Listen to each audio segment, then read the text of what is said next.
Good evening, everyone. Welcome to this live stream that is brought to you by CAT by LPT.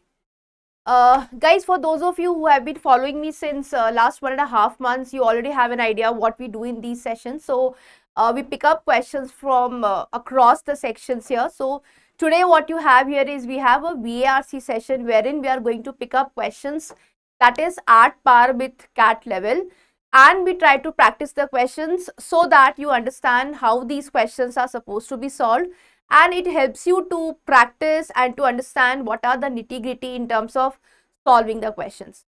So guys, if you have got any doubt with respect to your VARC preparation, just let me know through the comment section. Just put in your remarks there, and I'll try to answer your queries. Of course, we are going to practice some questions, so we'll do one RC, okay, which is again something which is very similar to what CAT gives you, and we will also be dealing with some VA questions. Let's see how many questions we can do today. What I would advise you is that for those of you who are watching this live stream, please solve it along with me so that you are at the same page as I'm trying to explain you the reasons as to why we have chosen a certain answer and why we have eliminated. Guys, I often see students struggling in VRC in the sense that they tell me that even though the passage is something that they can comprehend, but then sometimes what happens with them is that they still go wrong with the question. So I tell them that when you talk about solving reading comprehension, because of course it is the major chunk of your entire VARC section, just understand one thing, that RCs is about two skills. One, of course, is your reading and comprehension skills. So your reading skills have to be really very good. Plus, how do you comprehend a text has to be really good. Simultaneously, it's about eliminating the options as well. So if you learn the art of eliminating the options, that actually helps you to boost your accuracy and gives you a lot of confidence in terms of attempting all the other questions. What I would suggest is, see, when you talk about this entire VARC section, I have been telling this in almost all my videos, that if you really want to score well with VARC, you have to ensure that there is a fine balance between VA questions and RC questions. And if some of you have given the last year's paper, I'm sure you would have understood that last year the VA was very much doable as compared to the RC. So for those of you who really have a good command over VA questions, it's easier to score. Simultaneously, I would say that when it comes down to reading comprehension, again, as I said before, it is reading and comprehension skills plus how do you eliminate the options. So while we solve these passages, pay attention to how we are actually reading the passage, because see, I've told you in my previous videos also that one of the striking feature of CAT is that it is focused on the main idea. So when you read a passage, read to identify the main idea, keep in mind the tone of the author and the details that have been given to you. So depending how long is the RC, you will have to just match up your speed.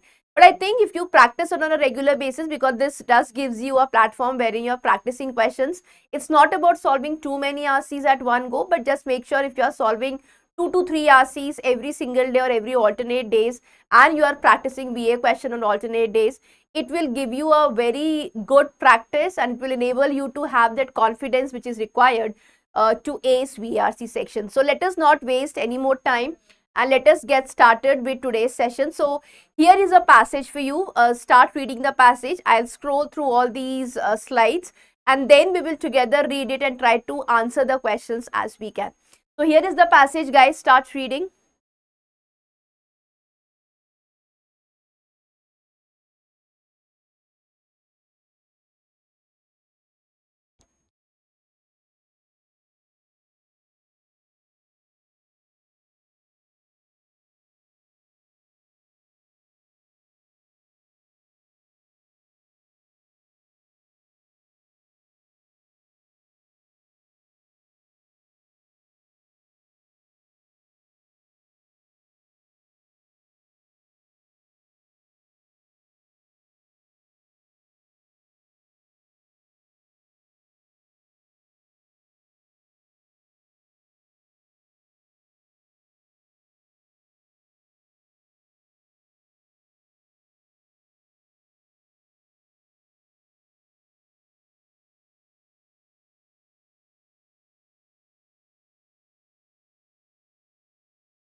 So I hope you have read the first paragraph. Here is the next one.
Alright guys, so here is the next slide.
So the next slide.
Here is the last paragraph guys.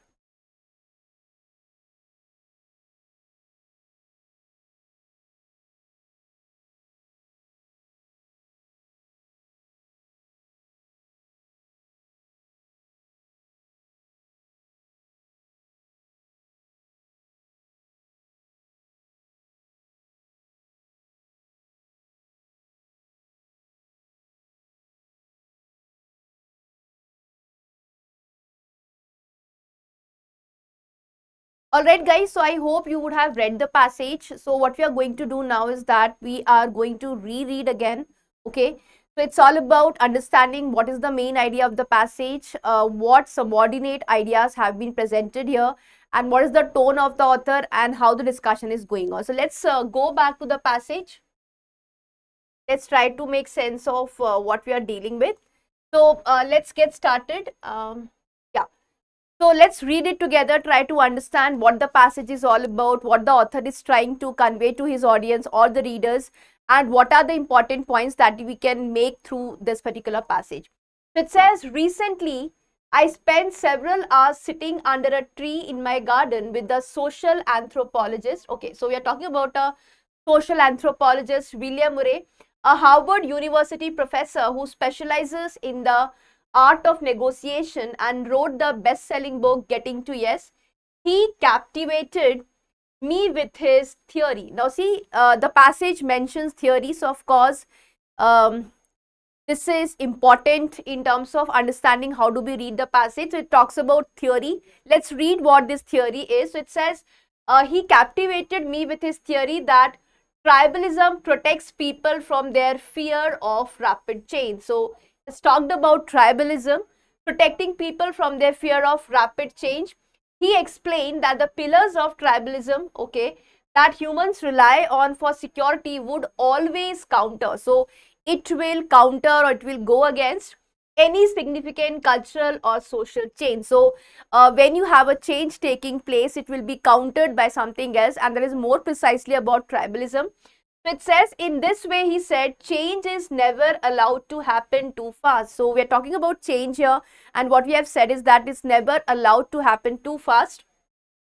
Technology, for example, is a pillar of society. Urey believes that every time technology moves in a new or radical direction, another pillar such as religion or nationalism will grow stronger in effect.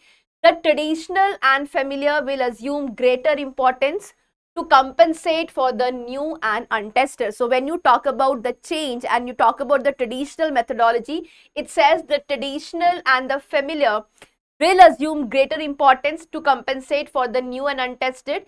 In this manner, human tribes avoid rapid change. It talks about that the human tribes, they avoid rapid change that leaves people insecure and frightened. So this is all about that change is not supposed to happen in the first place, and even if it is there, it will be countered by other forces. Let's read further. But we have all heard that nothing is as permanent as change. Okay, so here is a transition word, and he says what?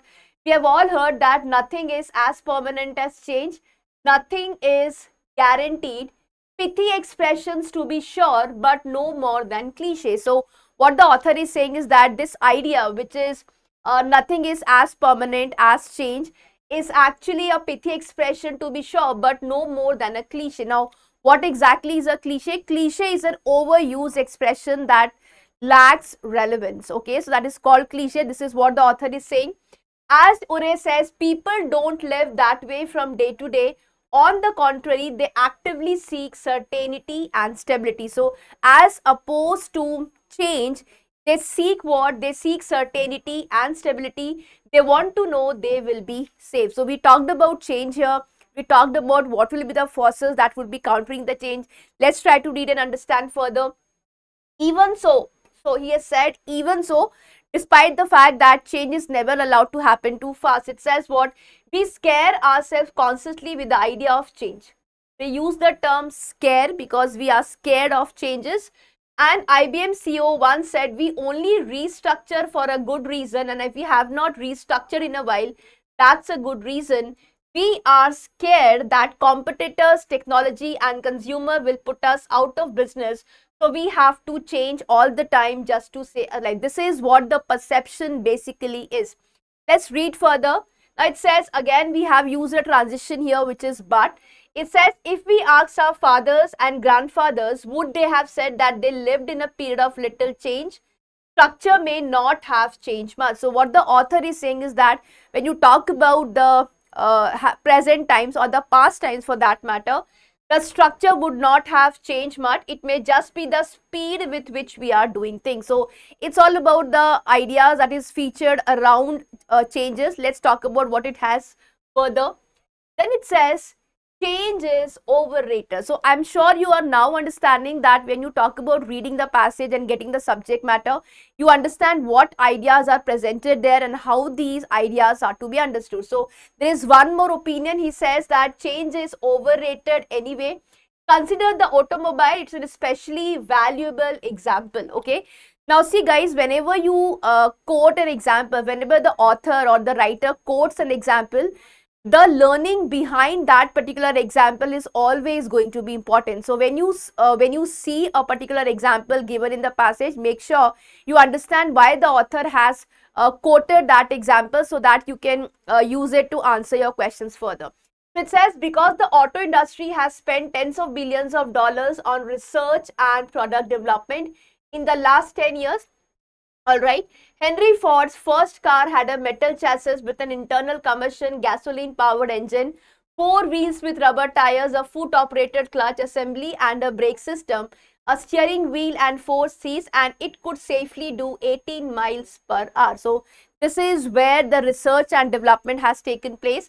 100 years and tens of thousands of riches hours later. So, it's talking about the present times. 100 years on and tens of thousands of research hours later, we drive cars with a metal chassis with an internal combustion gasoline powered engine, four wheels with rubber tires, a foot operated clutch assembly and brake system, a steering wheel, four seats, and the average speed in London is 17.5 miles per hour. So how do you understand this particular example? So it was talking about doing 18 miles per hour. Then there was a lot of years in research, there was a lot of drawings, and then it says it is 17.5 miles per hour, which actually indicates that there has not been much of a change.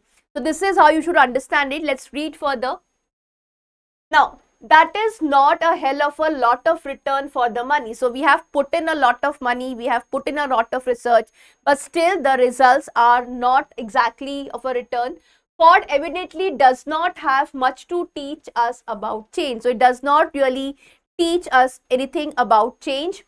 The fact that they are still manufacturing cars is not proof that Ford Motor Company is sound organization, just proof that it takes very large companies to make cars in great quantities, making for the almost impregnable entry barrier. 50 years after the development of the jet engine, planes are also little changed. So what we are seeing nowadays is that we have got little change in the present moment. So they have grown bigger, wider, and can carry more people, but those are incremental, largely cosmetic changes. So we are actually deliberating a lot on what changes are and what changes have been through, because this will lead us to a certain sort of conclusion. Now it says taken together, this lack of real change. Okay, so we are talking about change, the lack of real change has come to mean that in travel, whether driving or flying, time and technology have not combined to make things much better. So they have not made the things better.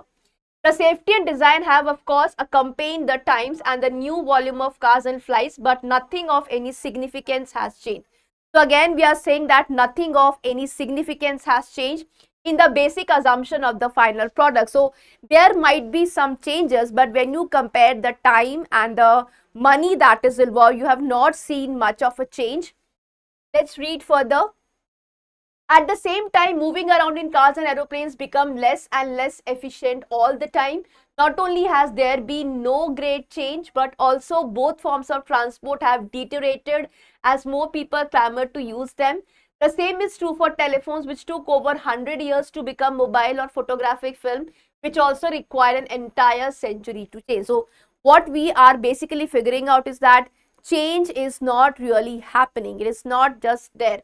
So it says the only explanation for this is anthropological. So what is the reason attributed by the author to the fact that despite so much research involved, despite so much time involved, despite so much money involved, why there has not been much of a change? So here is an answer that is provided by the author. He says the only explanation for this is anthropological. Anthropological relates to human beings. So it says once established in calcified organizations, humans do two things: sabotage changes that might render people dispensable and ensure industry-wide emulation. So we are not ready to actually change. So entrepreneurs don't actually change. In the 1960s, German auto companies developed plans to scrap the entire combustion engine for an electrical design. The same existed in the 1970s in Japan and in the 1980s in the France. So what explanation we are basically giving is anthropological, that it was the people who was not really appreciable to the change. Let's read the last paragraph. So for 40 years, we might have been free of the wasteful and ludicrous dependence on fossil fuels.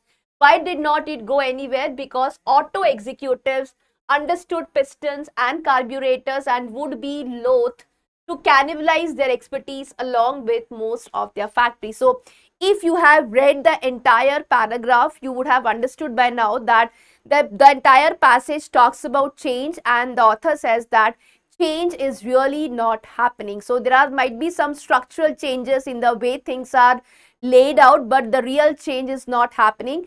And despite a lot of research, despite a lot of development, the real change is actually a distant dream. So this is how you understand the passage. Let's try and understand, look at what the questions are and how do we derive the answers. So here is the first question for you guys. Here is the first question. Try attempting it. So you have 4 options. Try to come up with your answers.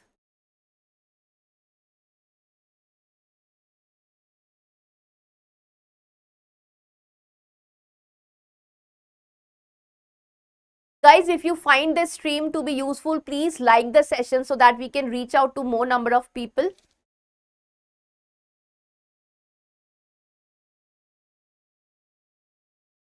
The first question, which of the following best describes one of the main ideas discussed in the passage?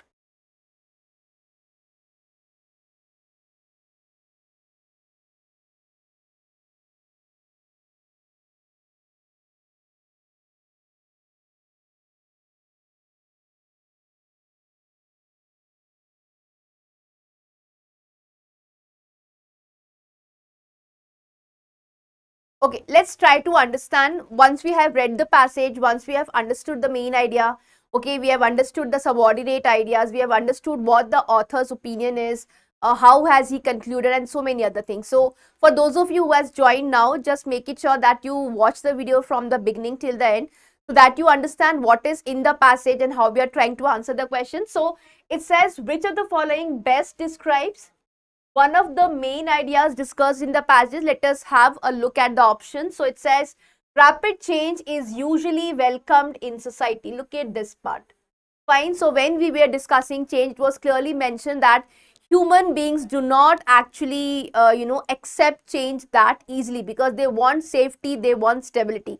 So if you look at this option, this says usually welcomed, which is contradictory to what the passage is saying or what the author has said in the passage. So this will be cancelled out safely. This would not be the correct option. Then you have industry is not as innovative as it is made out to be. Now again, I've told you that when you took that Ford example was clearly emphasizing the fact that although there have been a lot of research, although there have been a lot of development, but the real change has not happened really. So this is again something that you can keep aside, because it says what? Industry is not as innovative as it is made out to be. If we find something better than this option, we'll go for that option. If we don't find something better than this, then of course this would make sense. Let's look at C. It says we should have less change than what we have now. Actually, this again option is wrong, because there was a line in the passage which said that we already have less change. Okay, so it is saying what? We should have less change than what we have now. We already have less change now. So again, this is cancelled out. Let's look at D. It says competition spurs companies into radical innovation. Well, this does find a mention, but it fails to be the main idea. So author has talked about it, but that was not really the focus of the passage. So if you look at these options here, the best top choice that you can make here is industry is not as innovative as it is made out to be.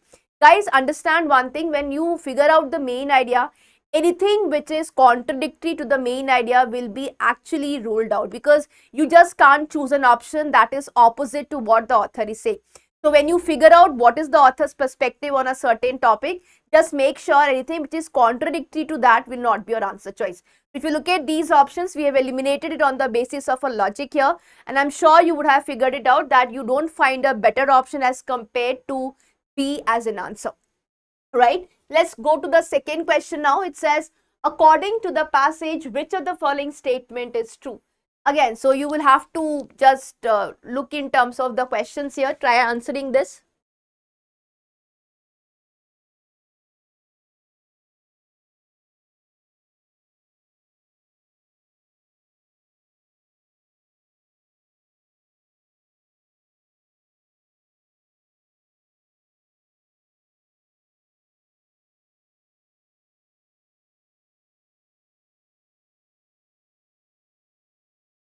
If you have read the passage, try to eliminate the options on the basis of the ideas that you have understood. Let us evaluate these options and try to make sense of what are the things that we discussed in the passage and how are these options laid out. So A says, executives of automobile companies are inefficient and ludicrous. Well, this is absolutely a wrong answer because the passage does not say this. There was a reference to it. For example, if you go back to the passage,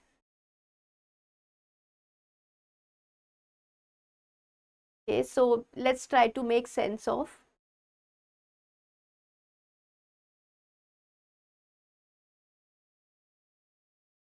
So there was a reference, I believe, but then it does not really need to go in that fashion. So let's look at where these lines are mentioned.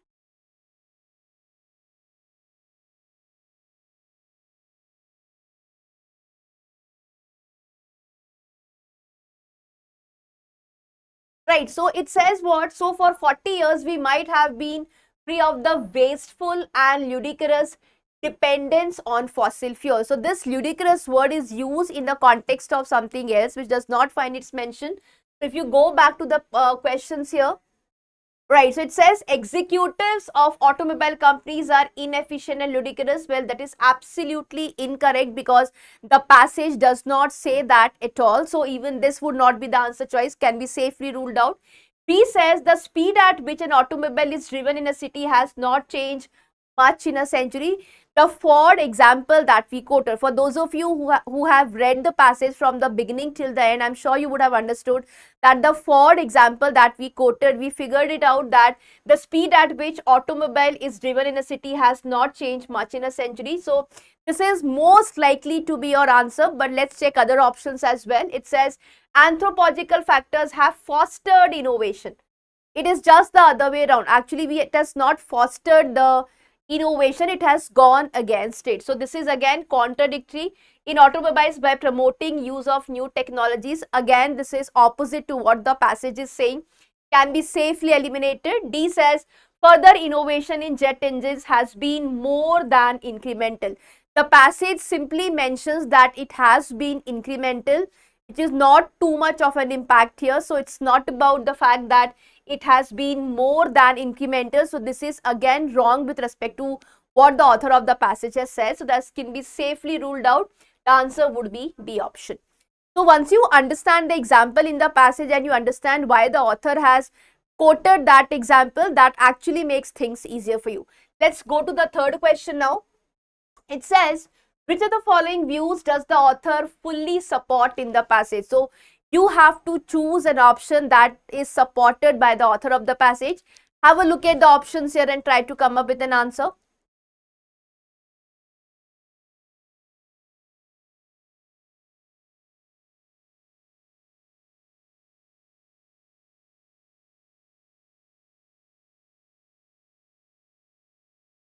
Let's evaluate these options. So it says nothing is as permanent as change. Again, this is cancel out because when we were reading the passage, we understood that the author has labeled this line as a cliche. Cliche is what? Cliche is anything that is overused, that it lacks significance. All right. So the author is not supporting the idea that nothing is as permanent as change. So this will be cancelled out. Change is always rapid. Again, this is wrong because the passage has said that change is not supposed to happen too fast. So there will always be some barriers that will restrict that change. So even this is cancelled out. C says more money spent on innovation leads to more rapid change. We have not talked about this. On the other hand, the passage has said that even you do spend a lot of money, the changes remain incremental. So they are not actually big changes happening all the place. And then it says over decades, structural changes has been incremental.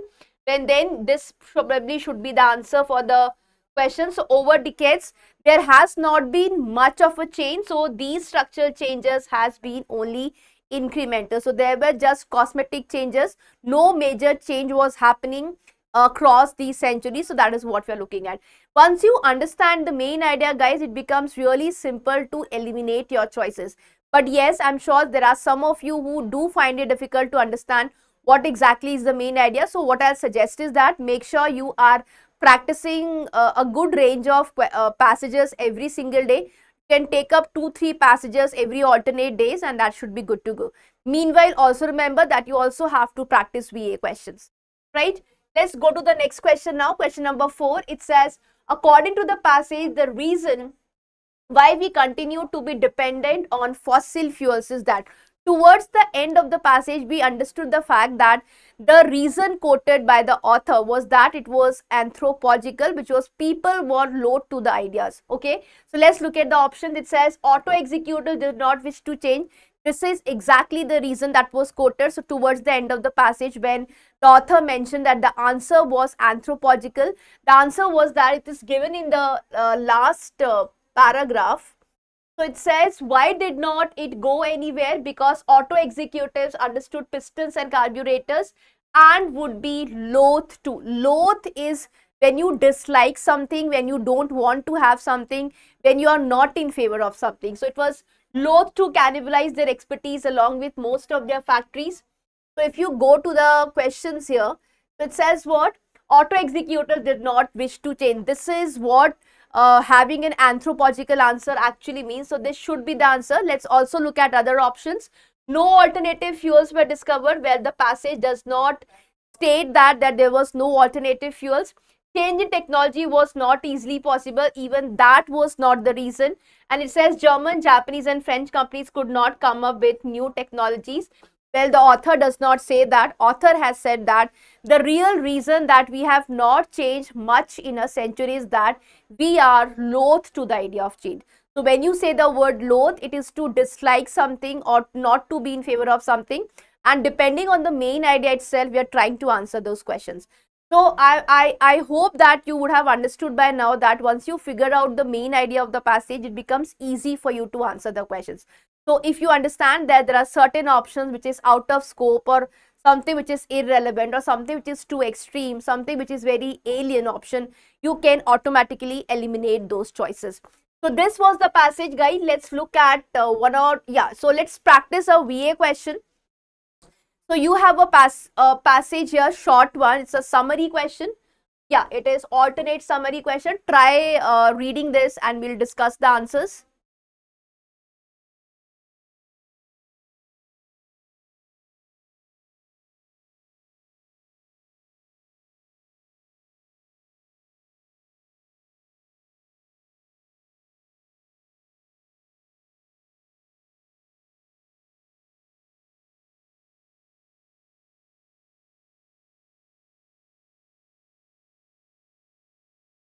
Guys, read the paragraph, try to get the essence and try to come up with an answer.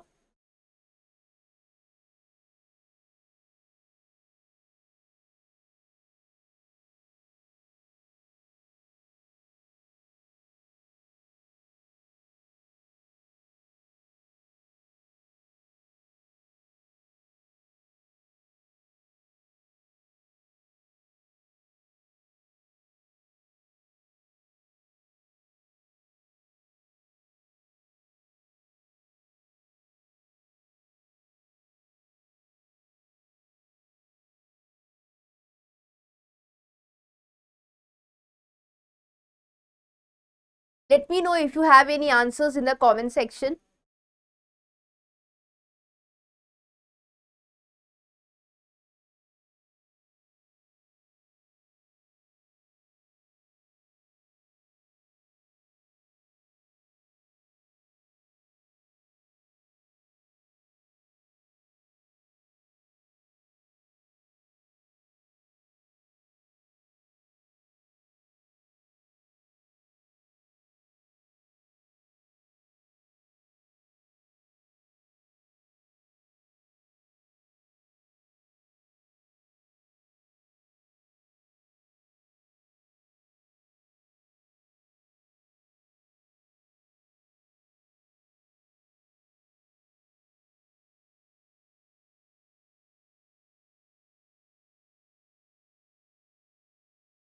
Alright guys, so let's try to understand how do we go about solving a summary question.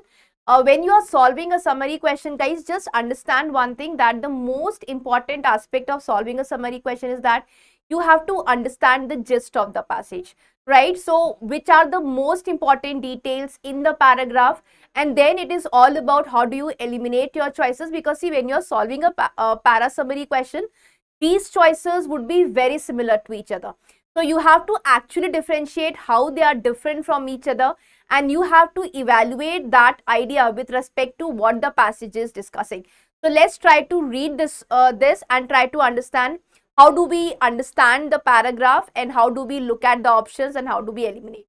So it says cartographers. So we're talking about cartographers here. Cartographers are people who design maps. All right. So it says cartographers design and create maps to communicate information about phenomena located somewhere on our planet. So this is what the maps are used for. In the past, cartographers did not worry too much about who was going to read their maps. Okay, so they did not worry about who was going to read their maps. Although some simple usability research was done, like comparing whether circle or bar symbols work best, cartographers knew how to make maps. All right, so okay, then it says this has changed. All right, this is important. So there is a transition happening in terms of the idea here. It has says what this has changed now, however, due to all kinds of societal and technological developments. So of course, previously they did not pay too much attention to who was reading their maps, but then it has said what this has changed now, however, due to all kinds of societal and technological developments. Today, map readers are much more demanding, mostly because of the tools they use to read map. Cartographers who are also influenced by these trends. So there has been a trend here. So it says what? Cartographers who are also influenced by these trends are now more interested in seeing if their products are efficient, effective, and appreciated. So if you have read the paragraph, I'm sure you would have understood that there are certain details here. You have these options. Let us evaluate these option choices.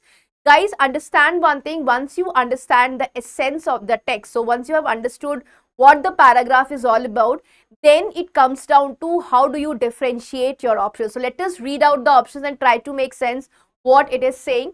So it says new technological developments have prompted cartographers to experiment with their maps. Well, this is wrong cause and effect here. So it is saying what? It is because of the technological developments, although we have said that it is because of the map readers that they are undergoing a change. So there is a wrong cause attributed here. So have prompted cartographer to experiment with their maps by applying these new innovations. Well, this is wrong cause and effect that is attributed to the option. So this can be safely cancelled out. Let's look at B. It says modern map makers evaluate a map's effectiveness, efficiencies, and satisfaction of the user through a series of experiments. Well, this is absolutely wrong. It's not that they are evaluating it themselves with a series of experiments. So this has absolutely distorted the idea of the paragraph here. So even this would not be the choice. He says today cartographers also need to look into the usability of maps because of the new technological developments. Well, we did mention that there are societal and technological developments happening, and this has had an impact in terms of how cartographers view their maps. So this is very close to what the paragraph is saying. Let's evaluate D as well. It says maps are being used for a variety of reasons, and therefore map readers have become more demanding. This automatically misses out the most important point, that is all about usability. So even this will be cancelled out. The best answer that you can choose is option C. Yes, so for those of you who have answered this question, that's the correct choice, guys. So wonderful effort from your side. So I'm just hoping that you have understood how we have eliminated the options. Guys, understand one thing, summary is all about two skill set. One is the comprehension part, and the second one is how do you compare the options and figure out which option makes sense. So just make it sure that when you're solving para summary question, you pay attention to these skills. Let's go to the next question now. Yeah, So it's a sentence placement question, something that was introduced 2 years before, 2 or 3 years before. Not, I'm not trying to be really exact here, but yes, this is a new type of question that not many people are comfortable with. But on the other hand, I tell students that it comes down to VA questions. These questions are actually very simple once you understand how the text is formulated and how it is written. So here is a sentence for you, and then you have to figure out which blank it will fit into. Please try doing that.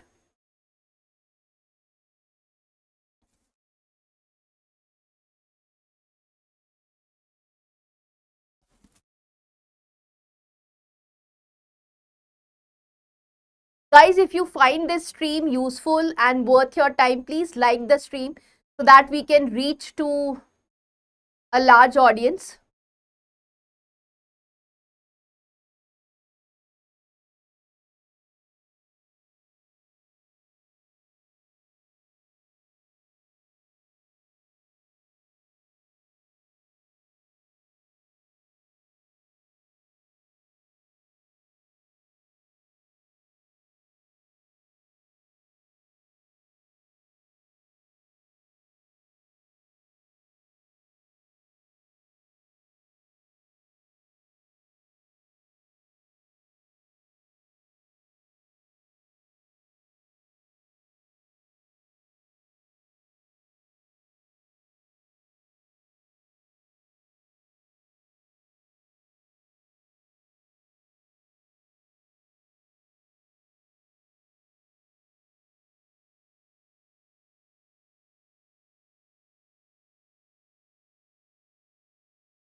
Just put your answers in the comment section, guys, if you have solved the question here.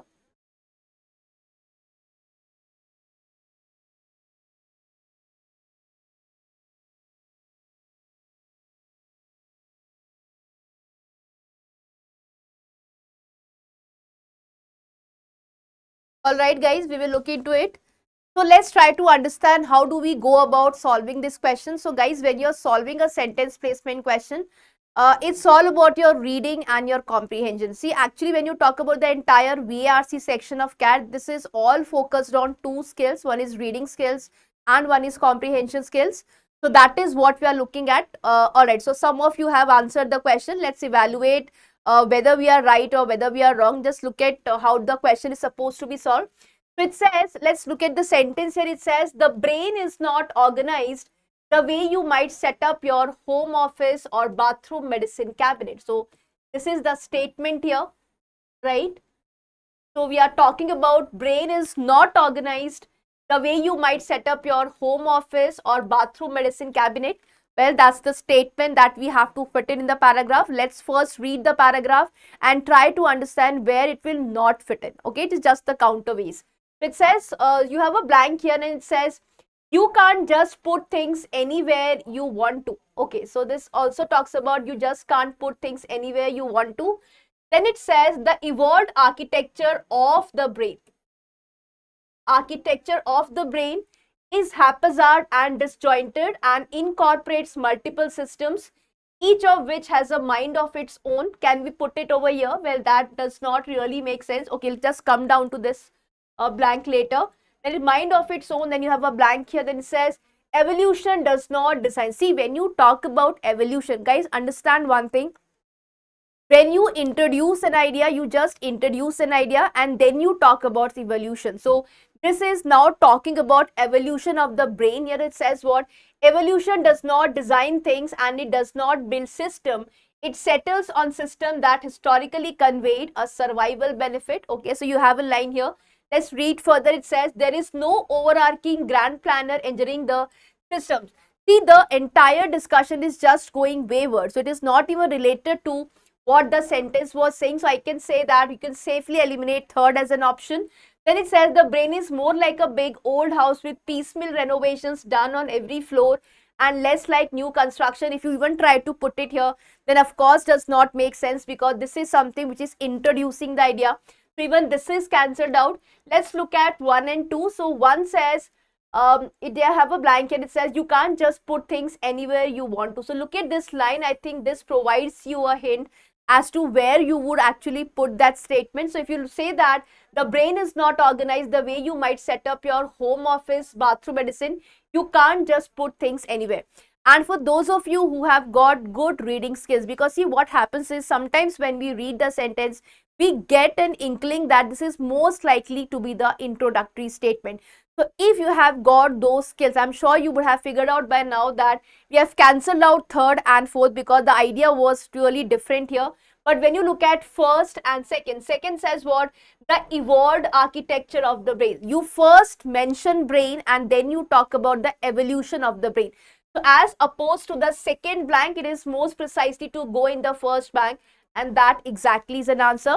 So some of you have answered that question, which is the correct answer, and I hope you have understood why the answer is in such a fashion. Right, so yes, I'm sure you would have figured it out by now. So this is the answer that we have got, first option here. Right, let's look at the next question, last question for us. Yeah, so last question of a para summary.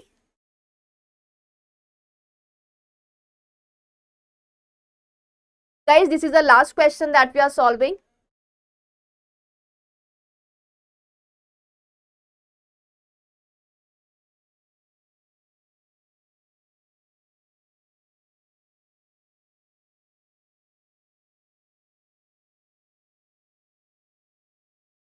Guys, if you find this stream useful, please like the stream so that it reaches a large audience.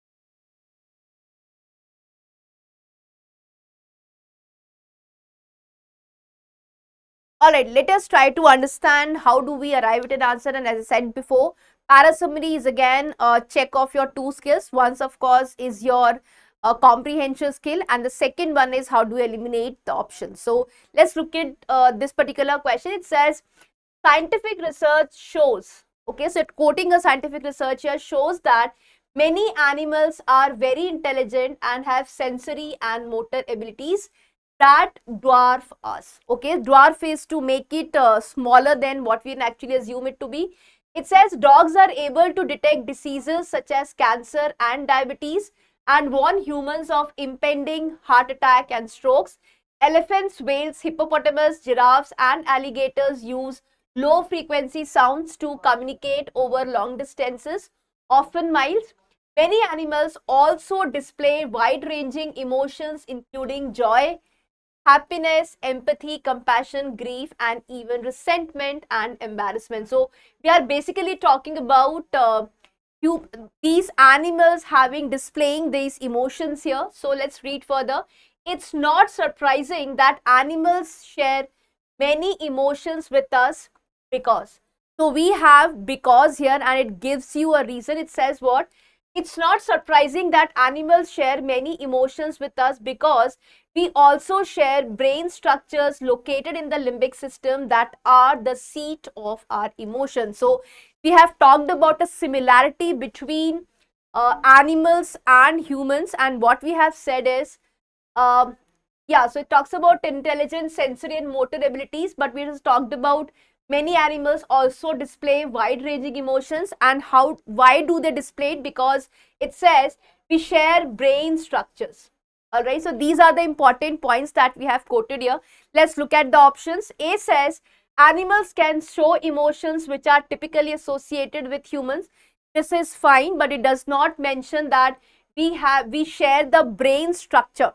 So that was an important point, guys, because it gives you the reason here. So that reason is absolutely missing. This will be cancelled out. B says the similarity in brain structure explains why animals show emotions typically associated with humans. Well, it does talk about brain structure. Let's evaluate other options as well. C says the advanced sensory and motor abilities of animal is the reason why they can display wide-ranging emotion. It does talk about the first part here, but the second part is absolutely missing. So why do we share emotions? That reason is that we also share that brain structure. So again, that important point is missing from this. This will be cancelled out. It says animals are more intelligent than us in sensing danger and detecting diseases. It does not talk about emotions at all, right? So we focused on the fact that many animals also display wide-ranging emotions and sensory and motor abilities. So if you look at these four options, the best answer you can have here is option B, which is the similarity in brain structure explains why animals show emotions typically associated with humans. Right, so some of you have chosen B as an answer, which is the correct answer, and I hope it also makes sense for you to understand that why we have eliminated other choices. Right, so 5 minutes to go before we end this session, guys. Any more specific queries that you have, I would like to answer.